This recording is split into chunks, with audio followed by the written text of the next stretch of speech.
그 한 주간 묵상을 잘 하셨나요? 네. 남편은 중요하기 때문에 2주간 진행이 됩니다. 자녀도 중요하기 때문에 2주간이 진행이 되고요. 그래서 지난주에 이제 같이 이제 이야기들을 나누면서 남편이 어려운 이유, 남편을 이해하기 어려운 이유가 결국 성경적 관점으로 보면은 완전한 타인님과 동시에 완전한 내가 되기 때문에 어렵다라고 이제 말씀드렸습니다. 내가 생각하는 것들을 남편은 다 이해할 수 있다, 없다? 없다. 근데 그럼에도 우리가 한 마음과 한 뜻으로 나가야 한다. 이게 이제 결국에는 성경에서 말하는 아내와 남편의 관계라고 생각을 할 수 있을 것 같습니다. 그 기본적인 최초의 원형을 우리가 어떻게 하면은 따라갈 수 있을지 고민해 가는 것이 제일 중요하고요. 특별히 성경의 관점 안에서 그렇다면 우리가 잘못 인식하고 생각하고 있는 것들을 하나씩 변경해 가는 게 제일 중요합니다. 그래서 지난주에 말씀드렸듯이 그 세계관을 변화시켜야 합니다. 그러니까 우리가 남편을 바라보는 쉬운 말로 해서 안경을 갈아 껴야 한다라는 거죠. 이 사람은 왜 이것도 안 해주고 저것도 안 해주고 이게 차원의 문제가 아니라 남편을 바라보고 남편과의 관계 안에서의 기본적인 생각과 인식들을 세상에서 계속 제공해주는 기준이 아닌 성경 안에서의 기준으로 갈아 끼는 훈련을 해야 합니다. 네, 거기에는 반드시 연습이 필요하다. 그리고 그 연습을 해나갈 때는 옆에를 한번 보실까요? 동역자들이 반드시 필요하다. 네. 그래서 서로가 서로에게 그런 힘이 돼주셨으면 좋겠고, 또 이제 남편에 대한 이야기를 하다 보면 저쪽 남편은 저렇던데 왜 나한테는 안 그렇게 해주냐라는 것을 이제 이야기를 하려고 나누는 게 아닙니다. 기본적으로 나눔을 하실 때에 분명히 좀 잘하는 남자들이 있어요. 션 같은 남자? 담임 목사님 같은 사람?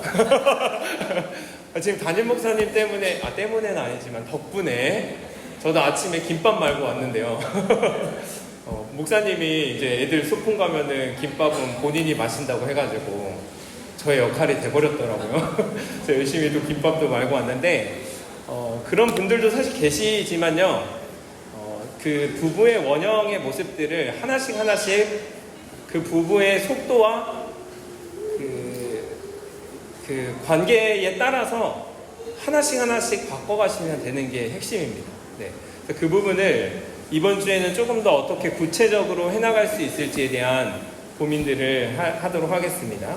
그래서 이제 남편과 나와의 관계를 생각을 할 때에 성경 안의 기준들을 좀 잡으려고 하다 보면 사실 불편한 단어들이 굉장히 많이 등장을 합니다.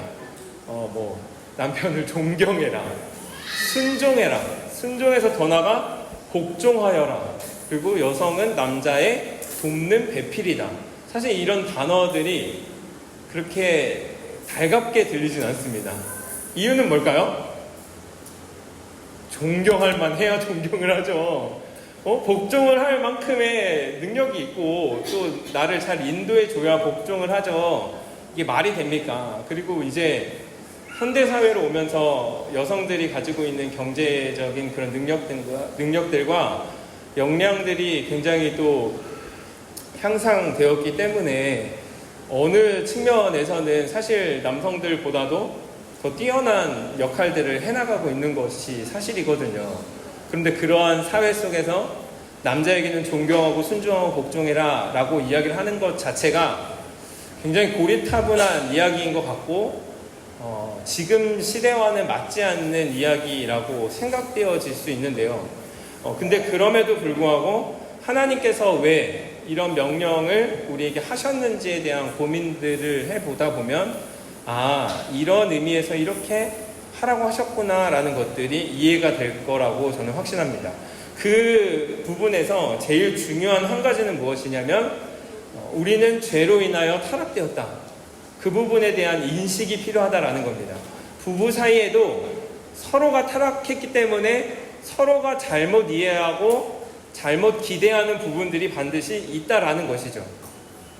그런데 하나님이 원래의 그 부부의 원형들을 만들었을 때에는 남자가 가정의 영적인 리더로서 그리고 전체적인 것들을 이끌어갈 수 있는 그 역할로서의 의미를 부여해 주셨습니다.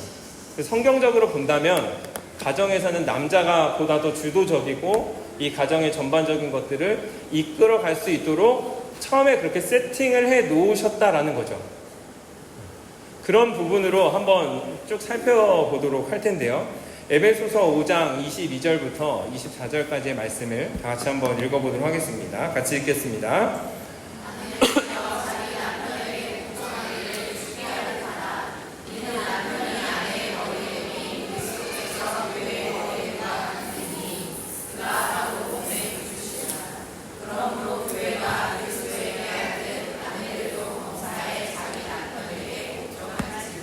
아멘. 혹시 에어컨 좀 꺼주실 수 있어요? 네.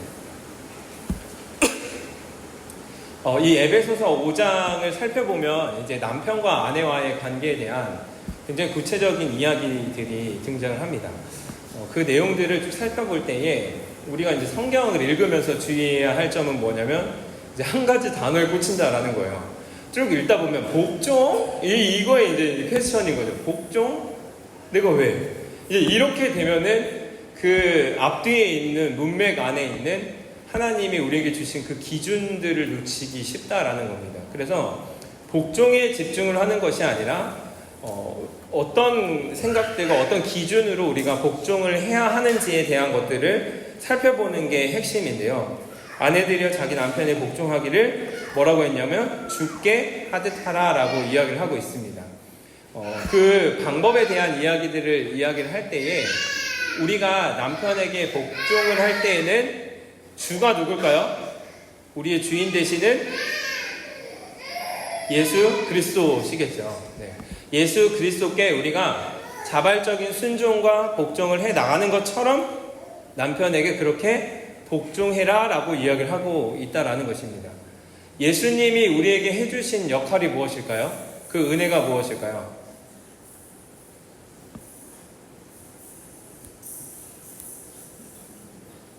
아무런 가치 없고 또 구원받을 만한 자격 없는 우리를 하나님께서는 그의 아들이신 예수 그리스도를 보내주셔서 아무런 대가 없이 그리고 우리의 어떠한 공로와 노력 없이 우리에게 은혜를 베풀어 주신 그 사랑 그것들을 생각을 한다면 우리는 그분께 자발적인 순종과 복종을 해 나갈 수 있게 된다는 겁니다. 더 쉽게 말해서요, 우리가 어떤 우물 안에 빠져서 지금 허우적거리면서 죽기 일부 직전에 누군가가 여러분에게 밧줄을 딱 던져가지고 이 밧줄 잡으세요 해서 그 밧줄을 잡고 올라왔다라고 생각을 해보세요. 그 사람에게 있는 모든 것들을 다 줄 수 있을 것 같아요. 왜냐하면 내 지금 생명을 살려줬고 구원해 줬기 때문이겠죠. 그 사람이 원하는 것, 그 사람이 필요한 것, 저 같으면은 무엇이 필요합니까 하면서 모든 것들을 저는 다 해줄 수 있을 것 같거든요. 구원이라는 것은 그런 것입니다. 우리가 아무런 공로 없이 노력 없이 하나님께서 예수님을 보내주셔서 밧줄을 보내주신 거예요. 어떤 경제적인 부분, 관계적인 부분, 그리고 영적인 부분, 정서적인 모든 부분, 그런 부분에서 우리에게 밧줄을 던져주시고 그 밧줄을 잡고 우리를 구원해 주신 그 분께 우리는 어떻게 하냐면 우리의 모든 것을 다하여 우리의 재정과 우리의 시간과 우리의 노력과 그리고 심지어 우리가 가지고 있는 전반적인 그런 모든 것들을 다 하나님께 바쳐서 그분께 복종하고 순종할 수 있다라는 것입니다. 이것이 성경에서 이야기하고 있는 신앙의 묘미입니다. 절대로 하나님께서는 여러분에게 두려움을 가해서 두려움 때문에 주님께 순종하거나 복종하는 방법을 사용하지 않으십니다. 만약에 하나님이 그런 분이라면 여러분은 잘못 믿고 계신 거예요.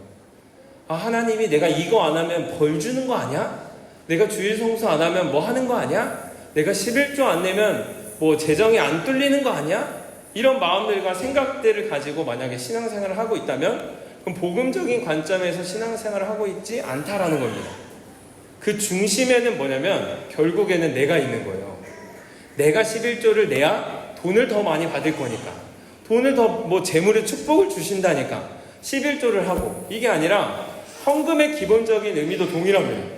하나님이 나에게 말도 안 되는 은혜를 부어주셨고 재정적인 풍요와 또 먹고 살 수 있는 그런 것들을 허락해 주셨기 때문에 우리는 그분의 은혜에 감사하여 우리가 드릴 수 있는 최소한의 마음을 하나님께 올려드리는 게 11조고 그것이 헌금이거든요. 그래서 헌금의 금액을 누군가가 이렇게 너 얼마해 라고 이야기할 수 없는 겁니다. 사실은 구약시대의 이스라엘 백성들은 10분의 1보다 더 했습니다. 10분의 2, 10분의 3의 금액들을 하나님께 다시 돌려드렸거든요. 그 이유는 무엇이냐면 율법에 정해져 있는 것도 있었겠지만 하나님이 우리를 이만큼 구원해 주셨다라는 사실에 감격하고 그것들에 반응하여 우리의 재정을 내어드릴 수 있고 시간을 내어드릴 수 있는 결국에는 하나님께 우리가 복종하며 살아갈 수 있는 그 이유는 예수님의 이러한 무한하신 은혜와 말도 안 되는 사랑 때문이다 라는 것들을 생각해 본다면요, 그 관점으로 자기 남편에게 복종하기를 죽게 하듯 하라 라고 이야기하고 있다는 겁니다. 동일한 맥락이에요. 남편이 무언가를 여러분들에게 잘 해 주었기 때문에 복종해라 라고 이야기하고 있지 않습니다.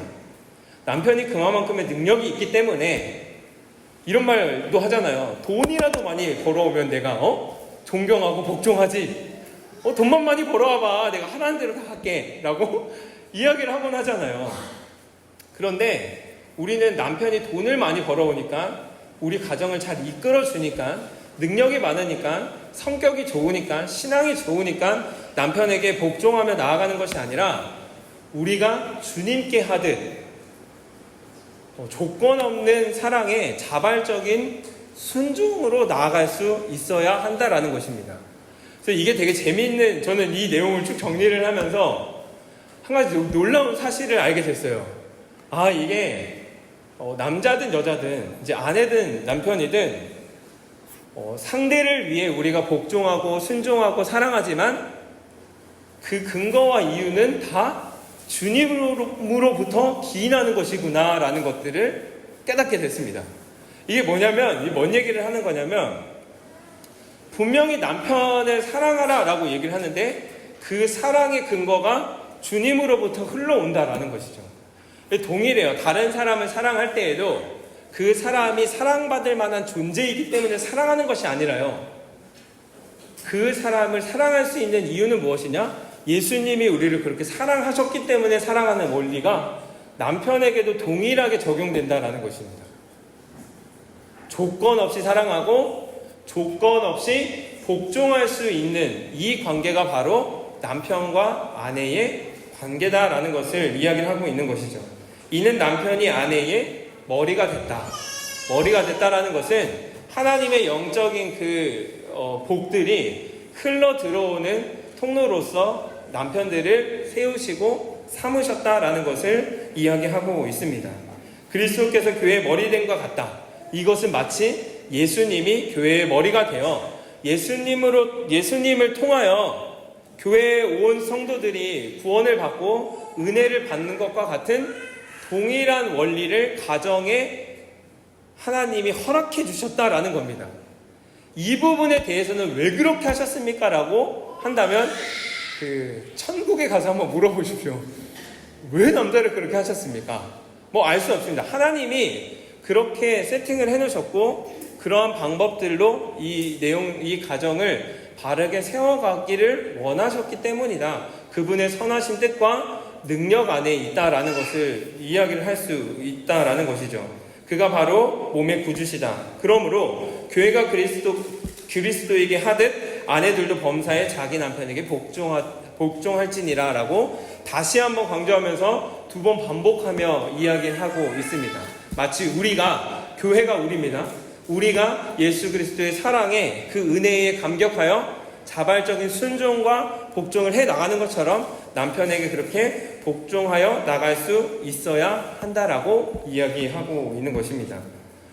그렇다면 이 복종에 대한 의미가 어떻게 보면은 우리에게 어떻게 이 단어가 인식되어져야 하는지에 대한 이제 그 고민들을 해나가는 게 이제 핵심입니다. 그래서 제가 이제 원어까지 찾아봤어요. 원어를 찾아보면서 좀 어떤 설득력 있는 이야기들을 해드리고 싶었는데, 원어 자체도 아래에 배치하다라는 뜻이에요. 복종하다가 기분 나쁘죠?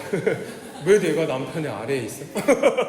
아래에 복종하다라는, 아니, 그 아래에 배치하다라는 의미가 있는데, 그 아래에 배치하다라는 의미를 하나님 앞에서 우리가, 근데 이거는 계속해서 씨름을 해 가야 하는 부분이라고 생각을 하고, 그럼에도 그 기준점을 허락해 주셨기 때문에, 교회가 그리스도께 하듯, 우리는 남편에게 그러한 관점들로 조건 없는 사랑과 복종으로 나아갔을 때에 하나님이 그 안에서의 여러분들에게 신비와 은혜를 깨닫게 해주실 거라고 저는 확신합니다. 그 이유는 뭐냐면, 제가 그 확신을 하는 이유는 하나님이 그렇게 가정을 구상해 놓고 만들어 주셨기 때문이다라는 거죠. 그래서 이 부분에 대해서는 제가 여러분들을 한 명 한 명 다 설득해 드릴 수는 없을 것 같아요. 근데 그럼에도 그러한 삶을 한번 살아가시면서의 간증들을 이제 주변 동역자들과 함께 나눌 수 있는 그러한 시간들이 되셨으면 좋겠습니다. 그래서 이 복종은 그렇기 때문에 절대 괴로운 일이나 아니면은 강제적인 일이 아니라요, 자발적인 사랑의 순종으로서 우리가 먼저 그 일들을 해나갈 수 있어야 한다라는 겁니다. 그렇기 때문에 남편은요, 또 이 구절을 가지고 여자들에게 이거 봐 복종하라고 했잖아, 왜 나한테 복종 안 해? 라고 이야기를 할 수 있다 없다? 없다. 그럴 자격이 없는 사람이에요. 남편이 그만큼의 예수 그리스도처럼 여러분들에게 희생하고 목숨을 다 바쳐서 그렇게 할 정도인가요? 아니요. 저만 봐도 알 수 있습니다. 저만 봐도 그 정도는 아니거든요. 그렇기 때문에 사실 남자가 그것들을 강요할 수 있는 것은 아니지만, 예수님께서, 하나님께서 우리에게 아름다운 언약으로서 우리에게 허락해 주셨다면 그 안에는 분명한 신비가 있고 계획이 있고 어떤 의미가 있다라는, 이 정도는 우리가 파악할 수 있을 것 같아요. 창조의 그 부부의 원형의 모습을 우리가 한번 고민을 해 나가는 것이 이제 중요하다라는 것을 기억했으면 좋겠습니다. 그래서 빌립보서 2장 5절에서 8절에 있는 이 말씀을 같이 읽으면 조금 더 이해가 가실 수 있을 것 같습니다. 같이 읽겠습니다. 시작.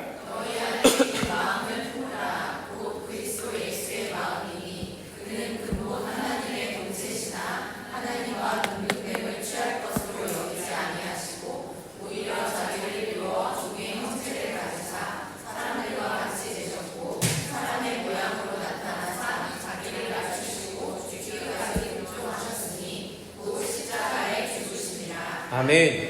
예수 그리스도께서 우리에게 어떠한 희생과 헌신을 하셨는지, 그리고 하나님께 어떠한 복종을 해 나가셨는지에 대한 그 기본적인 모델과, 또 그리고 우리에게 그 은혜와 사랑을 깨닫게 해주는 구절입니다. 죽기까지 순종하셨고 복종하셨기에, 그것도 본인의 죄 때문에가 아니라 나의 죄 때문에 그 일들을 행하셨다면, 우리는 그 예수님의 발자취를 따라 또 예수님의 그 사랑에 반응해서 온전한 순종으로 나아갈 수 있게 된다라는 것입니다. 그래서 남편들의 얼굴을 볼 때에 예수님의 그 얼굴이 보일 수 있도록 기도해 주셨으면 좋겠습니다. 남편들을 이렇게 쭉 쳐다보면은, 아이고, 이게 그냥 한숨부터 나오는 것이 아니라 그 남편의 얼굴 속에서 예수님의 형상과 예수님의 모습이 보일 수 있도록 부단히 기도하셔야겠죠. 네, 되지 않는 분들은 금식하며 기도하셔야겠죠.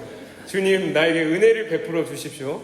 남편에게서 예수님의 그 사랑과 은혜의 모습을 발견케 하여 주시고, 정말 우리 남편이 예수님의 그런 사랑과 헌신으로 교회를 사랑하셨던 것처럼 저를 사랑해 주시고 나를 사랑하게 해주시고 가정을 잘 이끌어 가실 수 있도록 도와주십시오라고 우리의 기도의 제목들이 바뀌어갈 수 있어야 한다라는 겁니다. 남편 기도를 하면 이제 보통을 얘기를 합니다. 보통은 이번에 이직하는데 더 좋은 데 가게 해주시고, 이제 진급도 하게 해주시고, 이런 기도를 더 많이 하잖아요, 사실은. 건강하게 해주시고. 근데 그런 기도에 앞서서 하나님이 보다 더 원하시고 기뻐하시는 기도는 무엇일까? 남편에 대한. 좀 철들게 해주세요 이런 기도보다는 정말 예수님의 성품을 닮아가게 해주십시오. 예수님처럼 우리 가정을 사랑하게 해주십시오. 이게 결국에는 하나님이 가장 기뻐하시고 원하시는 부부의 모습의 그 원형이지 않을까. 그렇다면 우리가 그것을 위해서 계속해서 기도해야 되지 않을까라는 생각을 하게 됩니다. 그래서 이 에베소서 5장에 있는 아내에 대한 이야기들을 해나가기 이전에 이 사도 바울이 굉장히 인사이트 있는 한 가지 이야기를 해줍니다. 같이 한번 읽겠습니다. 시작. 그리스도를 경외함으로 피차 복종하라. 아멘. 단서가 여기도 앞에 붙죠. 그리스도를 경외함으로. 그러니까 그리스도의 은혜와 사랑을 기억하면서 너희가 서로, 피차는 각자입니다. 남편이든 여자이든 상전이든 주인이든, 똑같은 말이죠. 주인이든 종이든 서로가 서로에게 사랑하고 복종하는 그 관계에 대해서 이야기를 하고 있다라는 것입니다. 그러면 이러한 기본적인 관점 안에서 이제 아내가 남편에게 해줄 수 있는 선물에 대한 이야기들을 한번 이제 그 드니스 여사가 이야기를 했던 것들을 한번 구체적으로 풀어가 보도록 하겠습니다. 그 선물 중에 첫 번째 선물을 뭐라고 이야기를 하냐면 존경입니다. 존경. 남편들에게 존경이라는 선물을 드리고 계신가요? 네 라고 하시는 분들도 계시고 존경은 무슨 이런 마음을 가슴속으로 품고 계시는 분들도 계실 겁니다. 근데 동일한 맥락과 원리입니다. 여기서의 존경도 드니스 여사도 뭐라고 표현을 했냐면 남편의 능력이나 행동에 상관없이 남편을 존경하기로 결단한다 라고 표현을 합니다. 그러면서 이제 남자들에 대한 이야기들을 얘기를 할 때에 마치 영화의 NG 모음과 같다. 정말 실수도 많고 우당탕탕이 정말 많거든요. 그러니까 여성들에 비해서요. 좀 그런 부분들에 제가 봐도 좀 모자름이 많은 것 같아요. 부족함도 많고.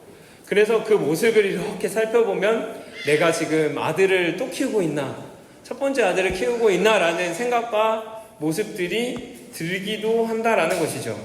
그런데 남자들이 가지고 있는 기본적인 욕구 중에 하나가 무엇이냐면 바로 인정받고 싶은 욕구가 있습니다.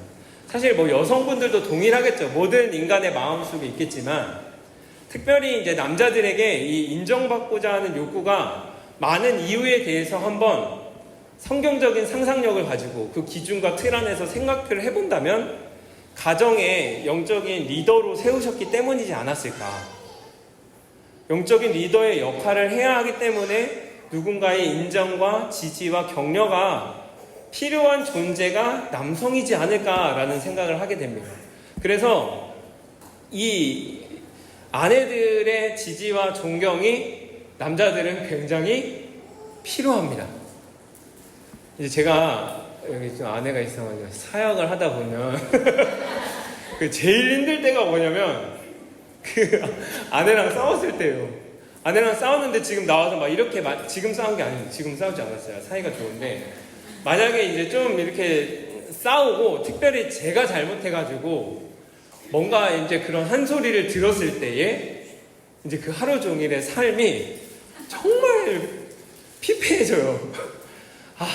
나는 아내를 이 정도 챙기지도 못하고 사랑하지 못하는데 내가 다른 사람한테 이런 것들을 어떻게 전할 수 있을지에 대한 생각이 하루 종일 듭니다. 그래서 어떻게 하면 아내의 그 마음을 풀어줄 수 있을지에 대한 연구와 고민과 꽃을 사갈까, 선물을 보낼까, 어떻게 해야 될까, 그런 고민들을 해 나가게 되는데, 남자라는 존재가 그런 것 같아요.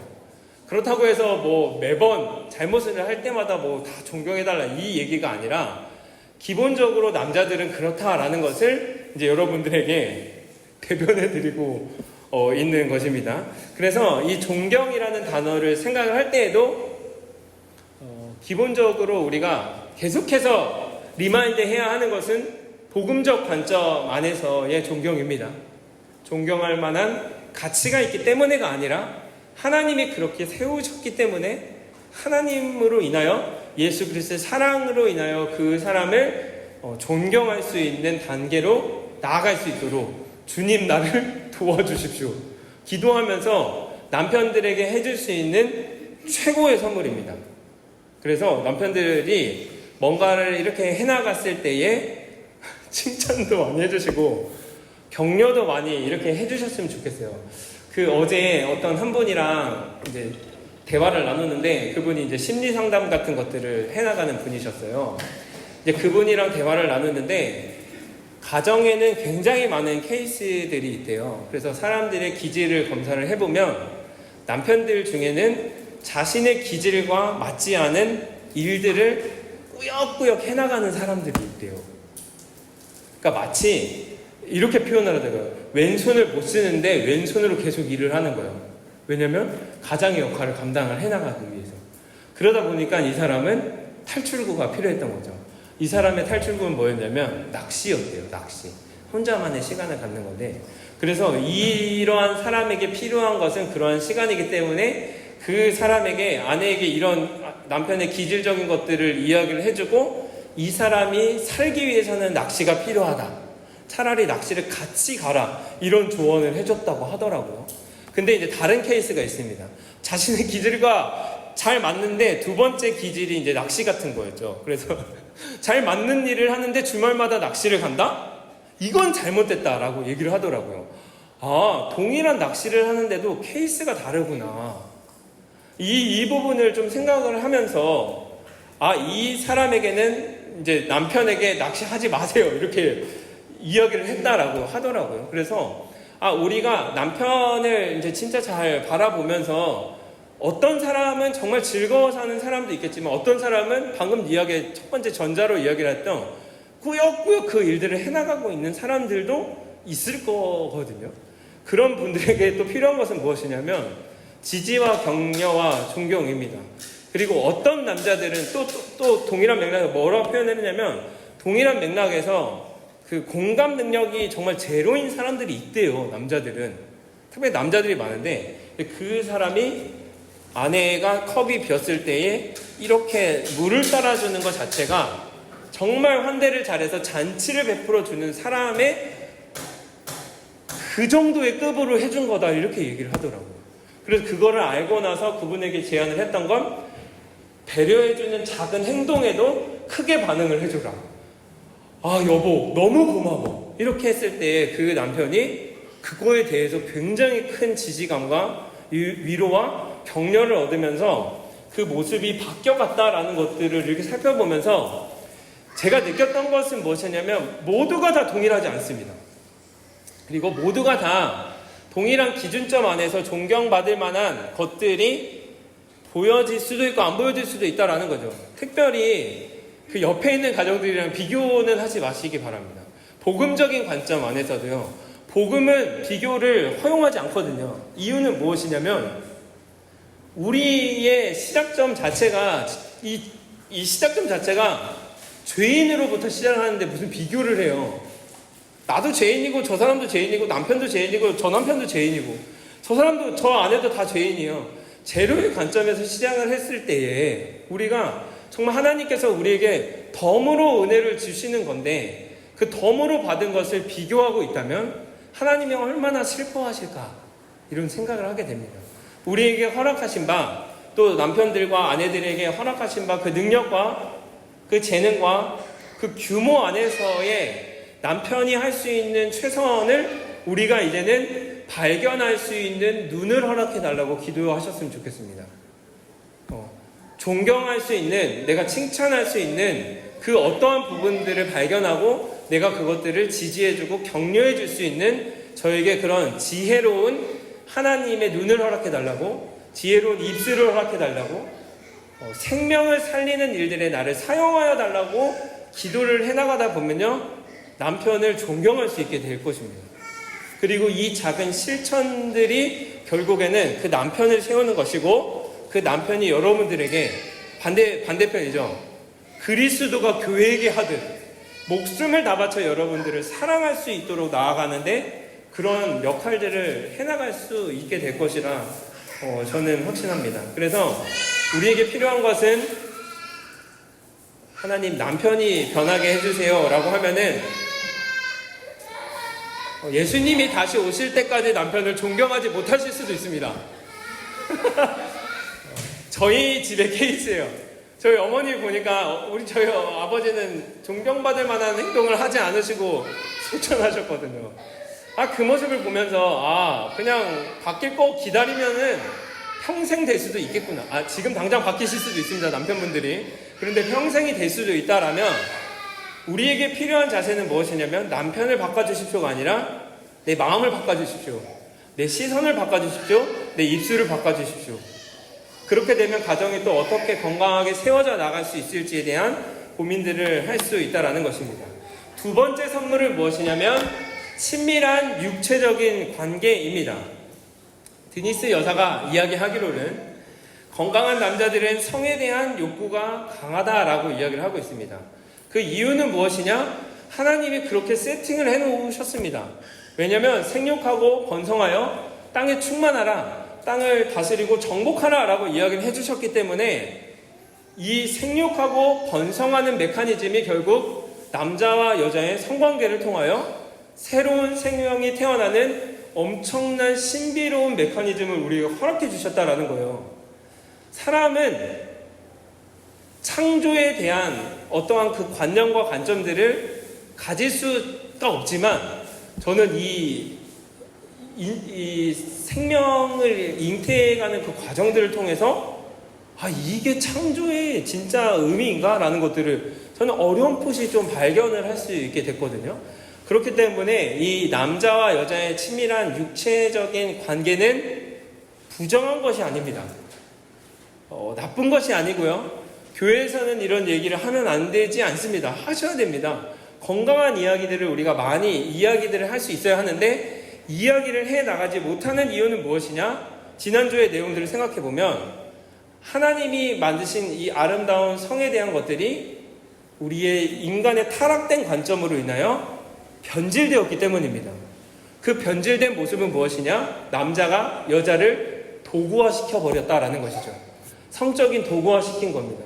그런 그런 영상들, 그리고 그런 매춘 행위들, 여러 가지로 여성의 성을 도구화시키는 그 세속적인 악한 문화의 영향과 지배를 받았기 때문에 우리는 성적인 부분, 성행위, 그리고 이런 단어 자체를 꺼내는 것들에 되게 불편해해요. 특별히 유교적 문화에 살았기 때문에 굉장히 가리고 감추는 일들을 해나가게 됩니다. 그러다 보니 문제는 무엇이냐면 감추면 감출수록 더 잘못된 방향으로 나아가기 쉽습니다. 건강한 방향으로 나아가는 것이 아니라 감추면 감출수록 잘못된 정보를 접할 수밖에 없거든요. 그래서 지난주에 얘기했잖아요. 성관계를 하려고 하는데 어떻게 하는지 모르는 거예요. 어떻게 해야 되지? 라고 얘기를 했을 때 그렇다고 이제 이 드니스 여사도 얘기를 하는 게 그렇다면 그 음란한 동영상을 보냐? 절대 그렇지 않다. 그건 타락된 인간들이 만들어낸 잘못된 방법과 기준과 모습과 의미이기 때문에 보지 마라. 그것이 아니라 하나님이 허락하신 성에 대한 부분들을 아름답게 부부가 함께 이야기하면서 만들어갈 수 있어야 한다라는 것들을 얘기를 하면서 우리에게 건강한 성생활을 위한 참고도서를 이제 많이 제안을 해주었습니다. 그래서 그 참고도서를 관심이 있는 분들은 한번 좀 쭉 찾아보면서 좀 읽어보셨으면 좋겠어요. 그리고 이제 지난번에 이제 세분마을에서 부부 세미나 같은 거 했을 때도 거기서 그 성에 대한 것들을 굉장히 잘 다뤄주셨다고 하거든요. 그런 세미나들을 잘 이용하면서 핵심은 무엇이냐면 그 남편과 함께 친밀한 육체적인 관계에 대한 이야기들을 해나가는 게 핵심입니다. 이거는 나이가 적고 많고 이제 아이를 다 키웠고 말고의 문제가 아닙니다. 이 남자들의 성욕은요 할아버지가 돼서까지 문제가 일어나잖아요.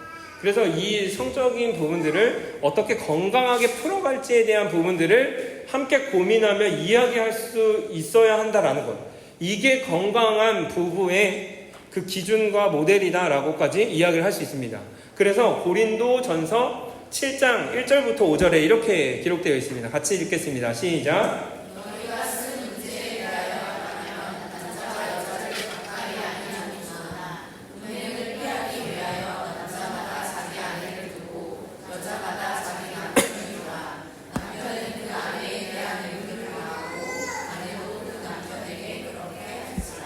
아내는 자기 몸을 주장하지 못하고 오직 그 남편이 하며 남편도 그와 같이 자기 몸을 주장하지 못하고 오직 그 아내가 하나니 서로 분방하지 말라. 다만 기도할 틈을 얻기 위하여 합의상 얼마 동안은 하되 다시 합하라. 이는 너희가 절제 못함으로 말미암아 사탄이 너희를 시험하지 못하게 하려 함이라. 아멘. 특별히 이 고린도 지역은 성적인 문란함이 굉장히 흥왕하였던 그 도시 중에 하나였습니다. 그렇기 때문에 그러한 관점 안에서 이제 믿는 사람들의 집단 안에서 이런 성적인 문제에 어떤 문제점이 생겨났던 것 같아요. 그래서 사도 바울이 뭐라고 권면을 하냐면 음행을 피하기 위해서 남자마다 자기 아내를 두고 여자마다 자기 남편을 두라라고 이야기를 하고 있습니다.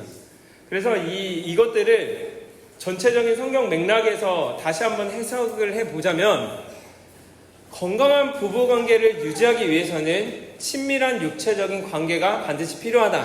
그렇지 않으면 음행으로 빠질 가능성이 크다라고 이야기할 수 있는 것입니다.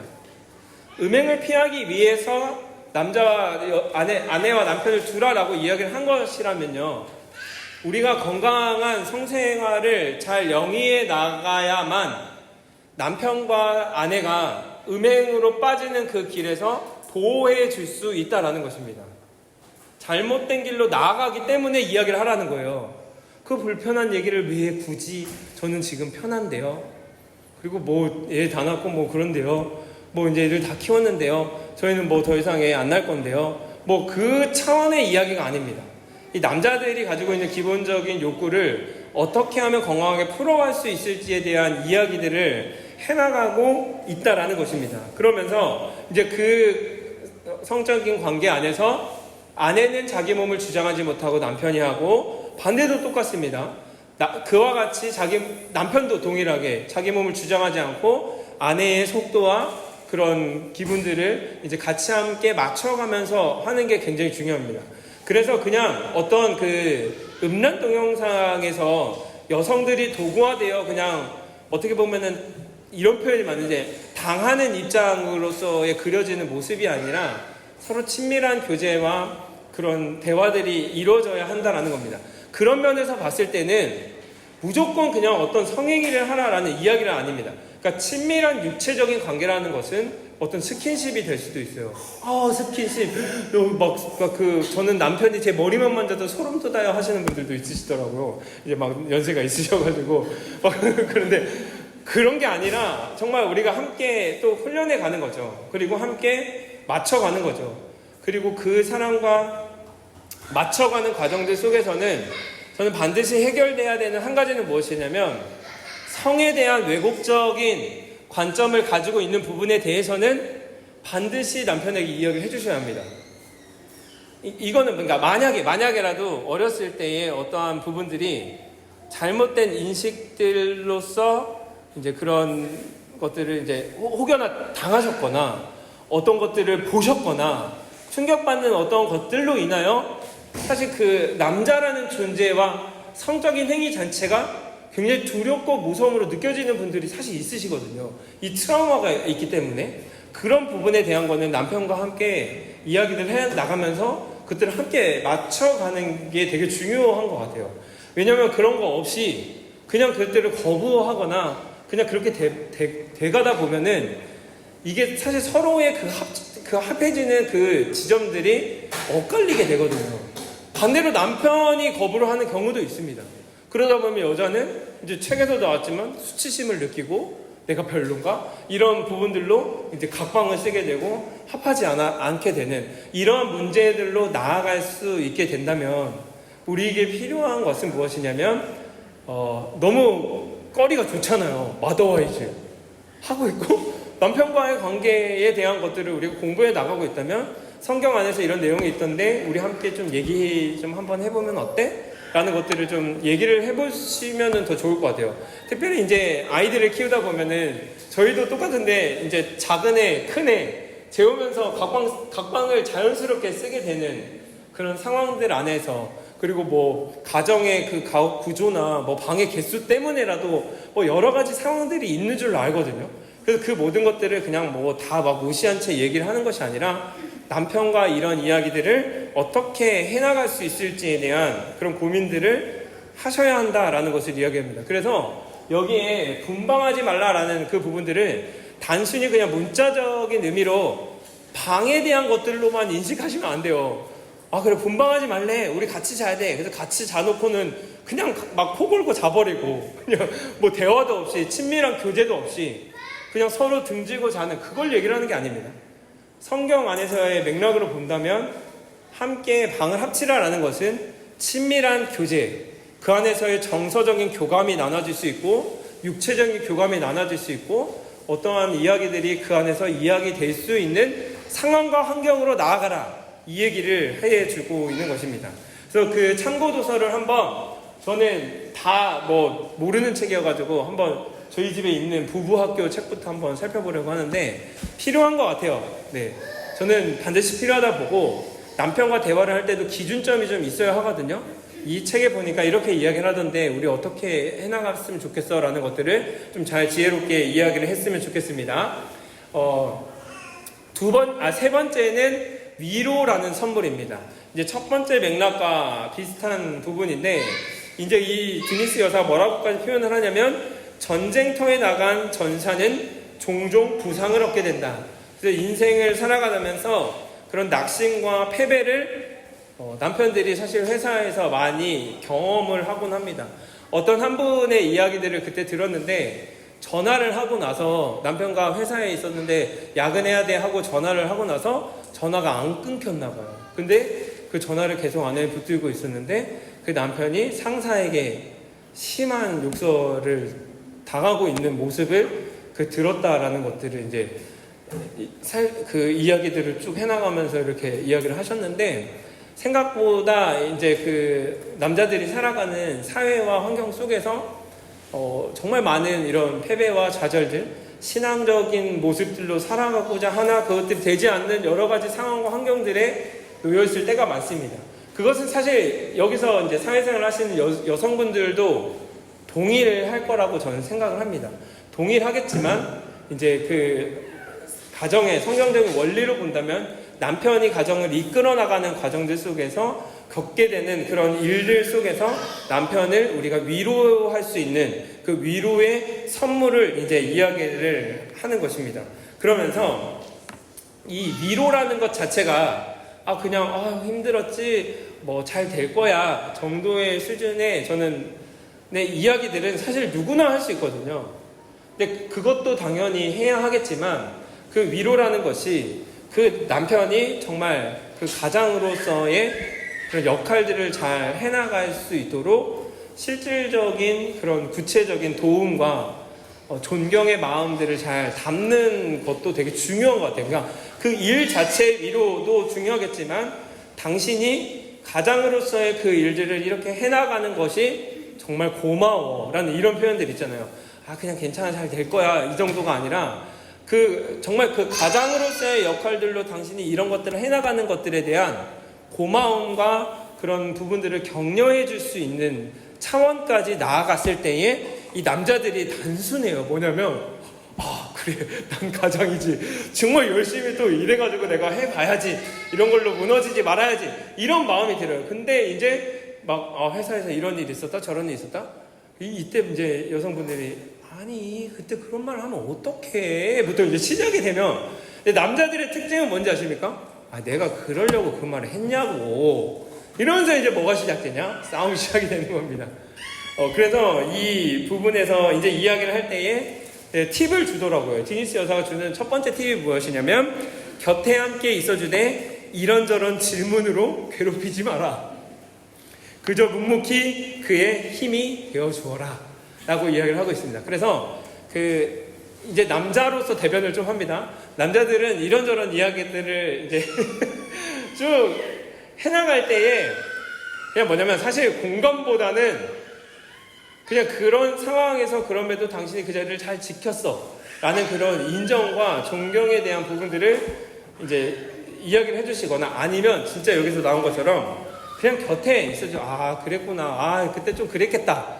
이런 식으로 넘어가게 되면요. 이게 뭐냐면 이 정답을 찾아가고자 하는 욕구가 충만한 사람들이 남자들이거든요. 그래서 알아서 그 상황 속에서 이런 것들을 해나갑니다. 그때 여자들의 역할은 뭐 이런 거 할 때 내가 도움이 될 수 있는 거 나한테 알려줘. 그런 거 할 때 내가 뭐 해서 이렇게 해줄게 라는 식의 이제 격려와 위로들을 쭉 해나가 주시면 좋을 것 같고, 어떨 때는 그냥 정말 아무 말 없이 그냥 조용히 있어주는 거. 그래서 저희 섬기비 모임 할 때도 이영미 권사님이 이제 간증을 해주시면서 한 가지 팁을 얘기해 주셨을 때도, 이제 권사님은 남편이 실수를 했을 때 뭐라고 얘기하지 않는다, 이 얘기를 해주시는데, 저는 이 삶의 지혜인 것 같아요. 남편과의 돈독한 관계를 맺어갈 때의 삶의 지혜인 것 같은데, 잘못했던 것들에 사실은 모든 인간이 다 똑같겠지만 왜 그렇게 했어? 라고 하잖아요. 그럼 뭐라고 대답하시지 않으십니까? 무조건 핑계를 얘기를 합니다. 그럼 대화가 더 이상 안 돼요. 이거는 인간관계론에도 나오더라고요. 이거는 세상의 원리기도 하구나. 쏘아붙이고 구석으로 사람을 몰아붙이잖아요. 그 사람은 절대 내가 잘못했어, 내가 다시는 그러지 않겠어 라고 얘기하지 않아요. 내가 이거는 이래서 이랬고 저건 저랬어 라고 이제 이야기를 하게 된다라는 거죠. 그래서 이 두 번째에 또 좋은 팁이 뭐였냐면, 남편에게 도움이 될 만한 동성애 멘토를 붙여주는 겁니다. 저는 굉장히 지혜로운 방법이라고 생각을 합니다. 그러니까 여성분들이 하고 싶은 말을 이 동성 멘토에게 이야기를 하시면 됩니다. 답답한 얘기 그 동성 멘토한테 얘기하면서, 집사님, 장로님 이 얘기 좀 해주세요 이러잖아요. 그러면 장로님이 집사님 만나서 이 남자들만의 대화의 방식이 있어요. 그리고 그냥 축구 한 판 하고 나서 야, 아내한테 잘해 이렇게, 이거 하나가 완전 사람 바꿀 때가 많거든요.